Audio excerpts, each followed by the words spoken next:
Arkadaşlar merhaba. Bugün sizlere evde tavuklu bezelye nasıl yapılır onun tarifini vereceğim.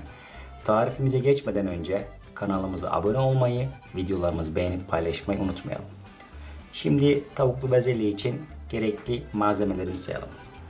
500 gram tavuk göğsü, 1 kilogram dondurulmuş bezelye, yarım çay bardağından biraz fazla zeytinyağı, yarım yemek kaşığından biraz fazla biber ve domates salçası, 2 adet soğan, 2 tane domates, 1 tane havuç, 2 tane küçük patates, 2 tane yeşil biber, 1 tatlı kaşığı tuz ve 1 tatlı kaşığı acı toz biber kullanacağız. İlk olarak işlemimize tavuklarımızı doğramakla başlayacağız. Arkasına biberlerimizi, soğanlarımızı, domateslerimizi, havuçlarımızı doğrayacağız. Daha sonra işlemlerimize tencerenin başında devam edeceğiz. Şimdi ilk olarak tavuklarımızı doğramayla işleme başlayalım. Tavuklarınızı İstediğiniz gibi doğrayabilirsiniz ancak ben çok büyük doğramayacağım. Küçük de değil, bir tık orta boy diyebilirim. Şöyle bir tane numara göstereyim. Ben bu şekilde tercih ediyorum. Bu şekilde doğrayacağım. Şimdi ben gerisini doğrayayım. Tavuklarımızı doğrama işlemi bitti. Şunu söylemeyi unuttuk malzemelerimizden. Bir bardak da su kullanacağız. Onu belirteyim. Şimdi biberlerimi doğramak işleme devam ediyorum. Biberlerimi doğrama işlemi bitti. Sıra soğanlarıma geldi. Soğanlarımı iri kıyım doğrayacağım. Her zamanki gibi. Şöyle ikiye böleceğim bu şekilde. Çok fazla küçültmeyeceğim. Soğanlarımı doğrama işlemi bitti. Sıra domatesimde. Domateslerimi küçük doğrayacağım.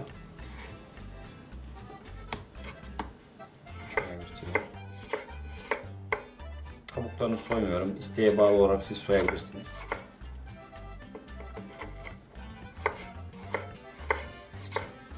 Domateslerimi doğrama işlemi bitti. Sıra patateslerime geldi. Patateslerim birazcık iri doğrayacağım. Çünkü bezelye ile birlikte pişerken dağılmasını istemiyorum. Şöyle göstereyim. Bu şekilde. Patates miktarını isterseniz artırabilirsiniz. Size kalmış ama bence yeterli. Patateslerimi doğrama işlemi bitti. Sıra havuçlarıma geliyor. Havuçlarımı mümkün olduğu kadar küçük doğrayacağım. Çok da tabii küçük olmasını istemiyorum. Pişerken erimesini istemiyorum. Şöyle göstereyim. Şu şekilde.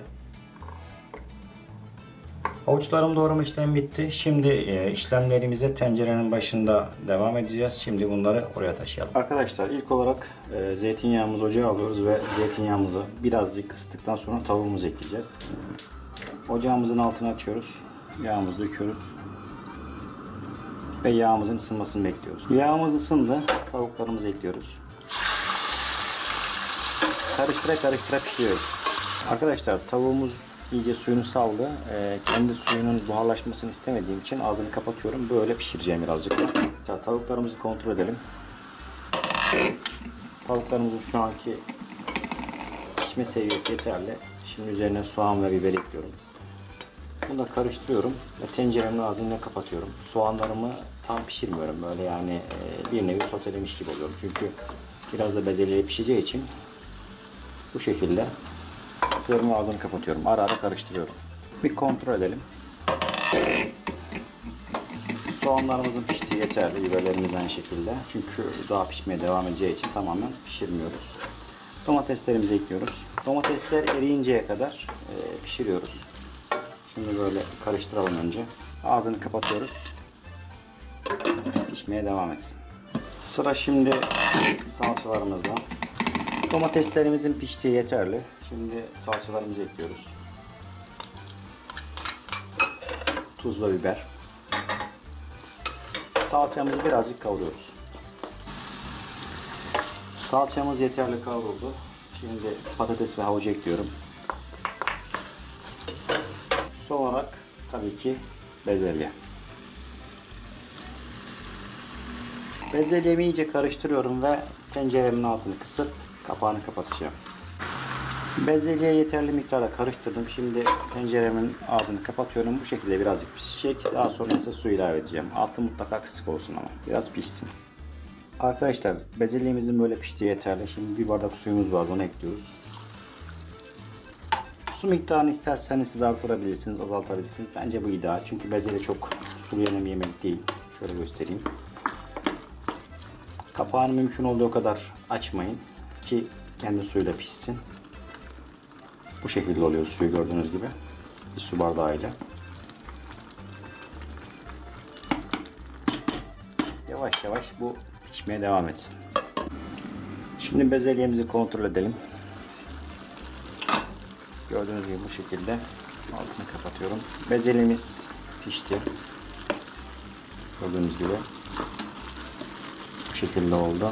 Hatta şöyle bir de patatesli örnek göstereyim.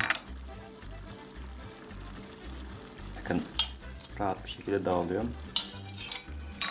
Böyle bir de tabağa koyup sunumunu yapalım.